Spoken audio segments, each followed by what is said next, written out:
Alright guys, in this video I'm going to walk you through how to get WordPress installed on your Bluehost server.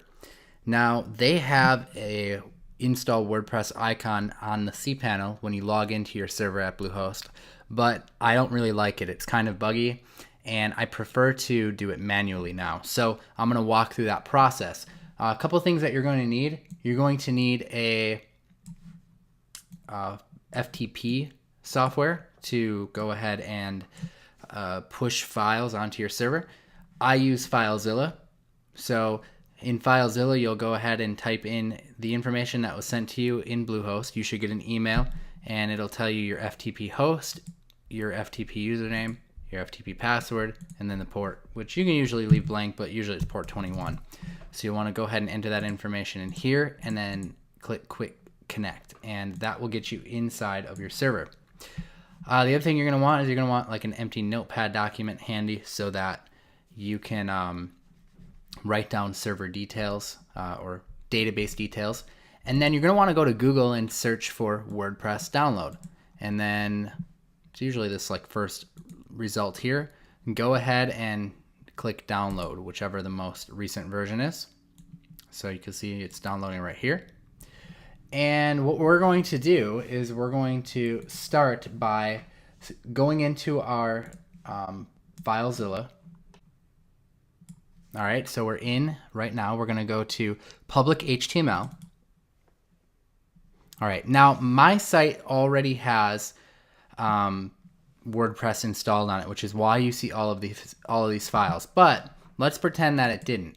What I would do is I would unzip that file that was given to me by the WordPress site. You can just normally double click it depending on what operating system you're on. If you're not sure how to unzip a file, just go to YouTube and type in how to unzip a file, but you just usually click on it and then you'll have all of these files in here which are WordPress files. So literally what you do is you take those files and you just drag them into your public-html folder. Now if you want to install WordPress on like a subdomain or something like that, which is what I'm going to do, then you can right click and hit create directory. I'm going to put it in a subdirectory called demo since this is a demonstration. So I'm going to navigate to that subdirectory, and if that doesn't make sense to you, just ignore it. You could just drop it in where I told you to drop it in. Like if this is a brand new site for you and there's nothing there, then just ignore everything else I said. But for now, I'm going to copy everything in this WordPress folder. I'm going to drag it here just like that, and you can see what's going to happen is it's going to start loading it up, and this is going to take a while. So in the meantime, while we wait for this, we're going to start setting up our database, which is pretty straightforward. So we're going to scroll down inside of Bluehost and we're going to go to the PHP My Admin.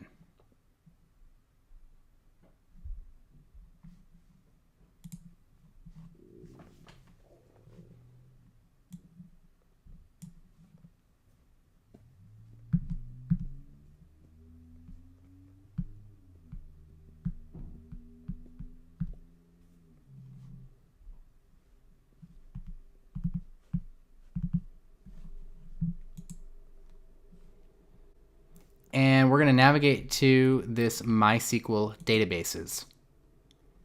All right, great. So the first thing we're going to do is we're going to create a new database. So just make something up here, that you want this to be somewhat secure. So I'll just put a bunch of random letters like this and hit create database. All right, so it's going to say add a database, and then it'll normally put like your username in front of it. So just grab that entire thing in between the quotation marks, and we're going to put database and the name of the database. And right away we're just going to put user and pass too, because we're also going to need those. All right, so we're going to go back, and now we're going to create a user for this database. So we're going to scroll down, and we're just going to type in a bunch more random letters again and make up a username. And we're going to generate a password as well. So copy this password down right away. There it is in my notepad. We're going to need that later. And we're going to hit use password, and then we're going to create the user. All right, so again, we're going to want to save the username in between this quotation marks here in our Notepad document, just like that. Okay, so we've got all of the database set up. We need to make sure that we assign privileges now to this database. So we're going to select the user, and then we're going to select the database, which is already selected, and we're going to add that user that we created to the database we created. Okay, and we're going to make sure that we give them all privileges, and we're going to hit make changes. And that's literally it. Once that finishes, that's done. We can log out of here. We don't need to go back in here. As soon as our FTP finishes uploading, we're able to go and start installing WordPress. All right, so once the site finishes uploading to the FTP server, like all the files finish transferring over, you literally just want to navigate to your site. In my case, I navigated to the subdirectory /demo because that's where I drop my files in. But if you dropped your files in just the regular public_HTML directory, then you'll just navigate to whatever your site is .com or whatever it is. And then you'll be presented with a WordPress installation screen. And from this point, it's a breeze. Select your language, hit continue.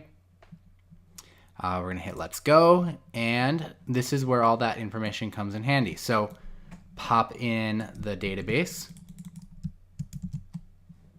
pop in the username for the database, put in the password for the database,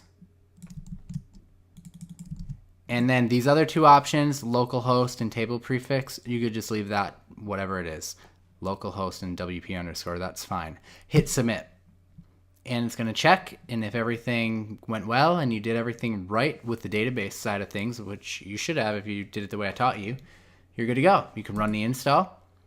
WordPress is going to be set up. It's time to put in a site title, so we'll just call this my site. Make up a username. You shouldn't use the username admin, make up something else, but for the sake of this demonstration, I'll just use that username. And then put in an email here. All right, install WordPress. And we're done. We can hit the login button now, and we can go ahead and we can log into our WordPress site and go about our day. So it's that easy to install WordPress on Bluehost or any host for that matter, but this is how I do it, and it's the most secure way to do it that I know of. So I hope that you enjoy this video, and I hope that helps.